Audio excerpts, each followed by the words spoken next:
Yes, sir. What's up, guys? We're back with another video, and in this video, we're going to be talking about what to expect from the Clippers in 2021. So in this video, I will cover three topics. First topic I'm going to cover is Clippers restricted free agents and unrestricted free agents, who they're thinking about keeping, who they're thinking about letting go. Second topic I'm going to cover is Clippers free agency strategy. Third topic I'm going to cover is Clippers draft strategy. So by the end of this video, you will know who they're keeping and who they're thinking about letting go. You're going to know who they're thinking about targeting in the free agency, and you're going to know what their plan is for the draft. Are they going to trade the pick or keep the pick? Make sure you guys like the video and subscribe to the channel. I'm trying to grow this channel. Each subscriber helps. I've been getting a lot of good feedback on these NBA videos lately, so as long as you guys keep supporting, I'll keep dropping them for you. I've been following the NBA for 2 decades now. Spent the last hour doing some research on the Clippers salaries and shit like that, so I'm ready to share that information with you guys.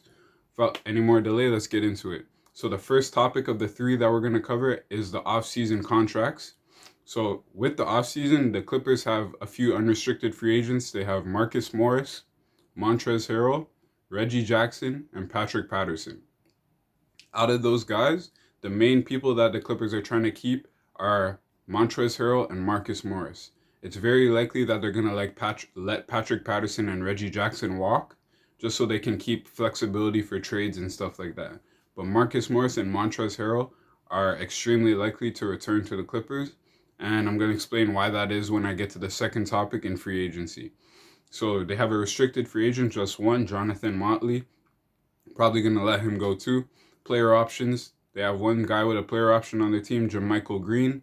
He has a $5 million player option for next season. He's very likely to pick that up. He's already indicated interest in an article I read online saying that he's interested in coming back to the Clippers. He posted a post on Instagram saying he still doesn't understand how you guys lost to the Nuggets. So obviously his mind is still with his teammates. Very likely he picks up that option. JaMychal Green is a great stretch four and can play big off the bench. He can play 5 off the bench. So I think he's a good guy to keep on the team. Team options, they have Joakim Noah. Very unlikely that they keep Joakim Noah. More likely they replace him in free agency or with a trade. So yeah, they're going to retain Montrez, they're going to retain JaMychal, and they're going to retain Marcus. So now we're going to move on to the second topic of my 3 topics, which is free agency.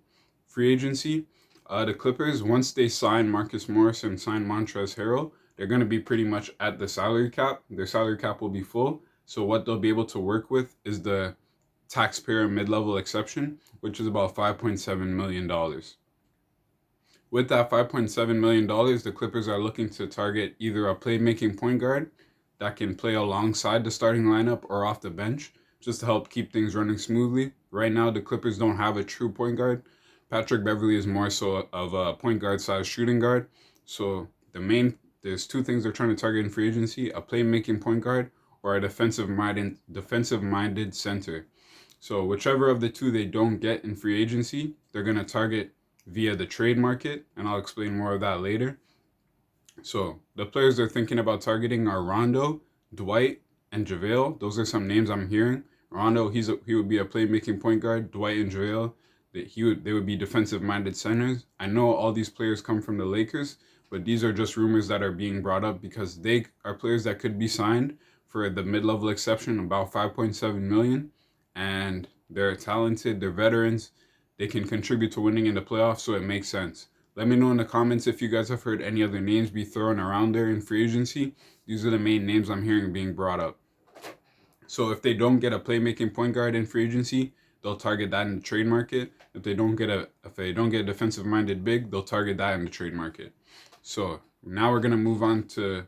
Actually, let me just explain this. So in regards to Marcus Morris and Montrezl Harrell, the reason why the Clippers are going to bring those guys back, I understand that there's better players available on the market, but the way that the cap is set up, the Clippers have the most flexibility if they bring both those players back, because I believe that they have bird rights on JaMychal Green. So once they bring back Montrez and Marcus, they can sign JaMychal via his bird rights, and Montrez and Marcus can then be used as trade pieces during the season. So another team might offer, like Charlotte Hornets, for example, they might offer, I I don't know who they might like. They might offer a guy like Devontae Graham in exchange for a guy like Montrezl Harrell. You never know. These are just trade possibilities. I'm saying that the Clippers are going to keep Montrezl and Marcus in order to use them as trade pieces during the season. Because of the way their cap's set up, they can't sign as much free agents as they like. So this is the best strategy for them to be able to bring assets back to their team. So look for the Clippers to trade either Marcus Morris or Montrezl Harrell or both during the 2020-21 season. Now we're going to move on to the third topic and final topic of the three, which is the draft strategy. The Clippers have the second round 57th pick.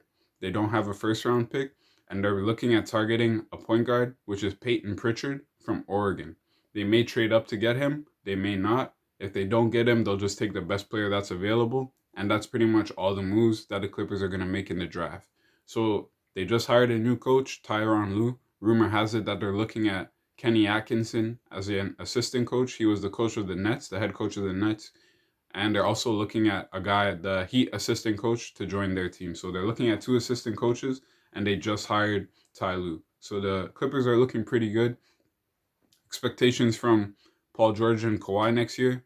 Ty Lue said he expects them to do better on defense. They need to set their presence on defense. And once their defense is in order, then the rest of the team will follow. So once Kawhi and Paul George are playing great defense, then the rest of the team will follow. In order for them to do that, they need to be healthy for longer stretches of time than they were during this past season. So look out for that, guys. Those are the three things, the three topics I covered were free agency, their restricted free agents, and their draft targets.